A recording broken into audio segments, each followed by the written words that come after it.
എല്ലാ രാജ്യങ്ങളിൽ നിന്നുമുള്ള ഇറക്കുമതിക്ക് പ്രസിഡന്റ് ട്രംപ് 15% ആഗോള ടാരിഫ് പ്രഖ്യാപിച്ചു. അഫ്ഗാൻ അതിർത്തിയിലെ തീവ്രവാദ കേന്ദ്രങ്ങൾക്ക് നേരെ പാകിസ്ഥാൻ നടത്തിയ വ്യോമാക്രമണത്തിൽ 17 പേർ കൊല്ലപ്പെട്ടു. ശക്തമായി പ്രതികരിക്കുമെന്ന് അഫ്ഗാനിസ്ഥാൻ അറിയിച്ചു. പേർഷ്യൻ ഗൾഫിൽ US സൈനിക സന്നാഹം വർദ്ധിപ്പിക്കുന്നതിനിടയിൽ ടെഹ്റാനിൽ വൻതോതിലുള്ള വിദ്യാർത്ഥി പ്രതിഷേധങ്ങൾ. ലെബനനിൽ ഇസ്രയേൽ നടത്തിയ ആക്രമണത്തിൽ 10 പേർ കൊല്ലപ്പെട്ടു. ഇസ്രയേലിലെ അമേരിക്കൻ അംബാസഡറായ മൈക്ക് ഹക്കബിയുടെ ഗ്രേറ്റർ ഇസ്രയേൽ പരാമർശങ്ങൾക്കെതിരെ അറബ് ലോകത്തു നിന്നും മുസ്ലിം രാജ്യങ്ങളിൽ നിന്നും വലിയ പ്രതിഷേധം ഉയരുകയാണ്. ടക്കർ കാൾസണുമായുള്ള അഭിമുഖത്തിനിടെ ബൈബിൾ വചനങ്ങൾ ഉദ്ധരിച്ചുകൊണ്ട് ഇസ്രയേലിന് നൈൽ നദി മുതൽ യൂഫ്രട്ടിസ് നദി വരെ, അതായത് മധ്യേഷ്യയുടെ വലിയൊരു ഭാഗം അവകാശമുണ്ടെന്ന വാദത്തോട് അദ്ദേഹം പ്രതികരിച്ചു. ഇസ്രയേൽ ഈ പ്രദേശം മുഴുവൻ പിടിച്ചെടുത്താലും അതിൽ തെറ്റില്ല എന്നായിരുന്നു അദ്ദേഹത്തിൻ്റെ മറുപടി. പിന്നീട് ഇതൊരു അതിശയോക്തി കലർന്ന പ്രസ്താവന മാത്രമാണെന്ന് പറഞ്ഞ് അദ്ദേഹം തിരുത്തിയെങ്കിലും പ്രതിഷേധം തടുപ്പിക്കാനായില്ല.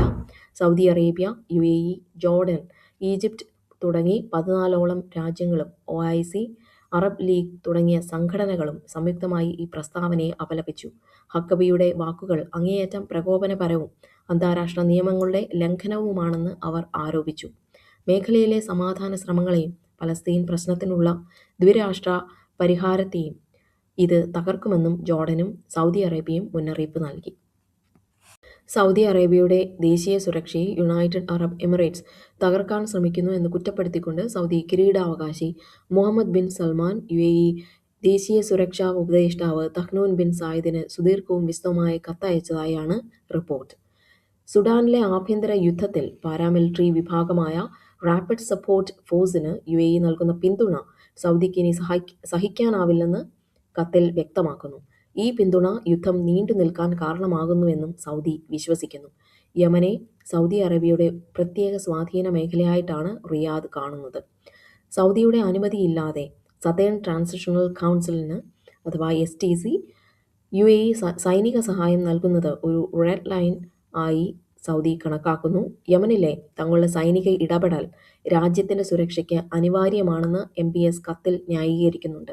ഈ തർക്കങ്ങൾ പരിഹരിക്കാനായി തൻ്റെ സഹോദരനും സൗദി പ്രതിരോധ മന്ത്രിയുമായ ഖാലിദ് ബിൻ സൽമാൻ വഴി മധ്യസ്ഥ ചർച്ചകൾ നടത്താൻ MBS നിർദ്ദേശിച്ചു.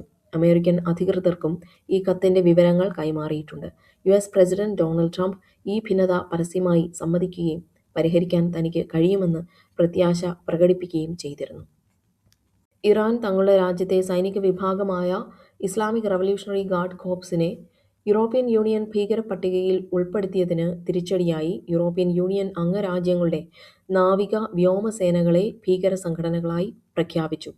ഇറാൻ പരമോന്നത നേതാവ് ആയത്തുള്ള അലി ഖമനിയെയും അദ്ദേഹത്തിൻ്റെ മകൻ മോജ്തബ ഖമനിയെയും വധിക്കുന്നത് ഉൾപ്പെടെയുള്ള സൈനിക നീക്കങ്ങൾ അമേരിക്കൻ പ്രസിഡന്റ് ഡൊണാൾഡ് ട്രംപിന് മുന്നിൽ പെൻറ്റഗൺ അവതരിപ്പിച്ചതായാണ് റിപ്പോർട്ടുകൾ. ആക്സിയോസ് പുറത്തുവിട്ട ഈ റിപ്പോർട്ടിലെ പ്രധാന കാര്യങ്ങൾ ഇവയാണ്. ഇറാൻ്റെ ആണവ പരിപാടികളുമായി ബന്ധപ്പെട്ട ചർച്ചകൾ പരാജയപ്പെട്ടാൽ സ്വീകരിക്കേണ്ട കടുത്ത നടപടികളുടെ ഭാഗമായാണ് ഈ പദ്ധതി തയ്യാറാക്കിയിരിക്കുന്നത്. ഇറാനിലെ ഭരണകൂട മാറ്റം ലക്ഷ്യമിട്ടുള്ള ഡീക്യാപിറ്റേഷൻ ക്യാമ്പയിൻ പദ്ധതിയിൽ ഖമനിയെയും അദ്ദേഹത്തിൻ്റെ പിൻഗാമിയായി കരുതപ്പെടുന്ന മകൻ മോജ്തബയെയും മറ്റ് മുതിർന്ന പുരോഹിതന്മാരെയും വധിക്കുന്നത് ഉൾപ്പെടുന്നു. ഈ ഭീഷണികൾക്കിടയിൽ തൻ്റെ വധശ്രമം ഉണ്ടായാൽ രാജ്യം എങ്ങനെ മുൻപോട്ടു പോകണം എന്നതിനെക്കുറിച്ച് ഖമേനി മുതിർന്ന ഉദ്യോഗസ്ഥർക്ക് നിർദ്ദേശം നൽകിയതായി ന്യൂയോർക്ക് ടൈംസ് റിപ്പോർട്ട് ചെയ്യുന്നു.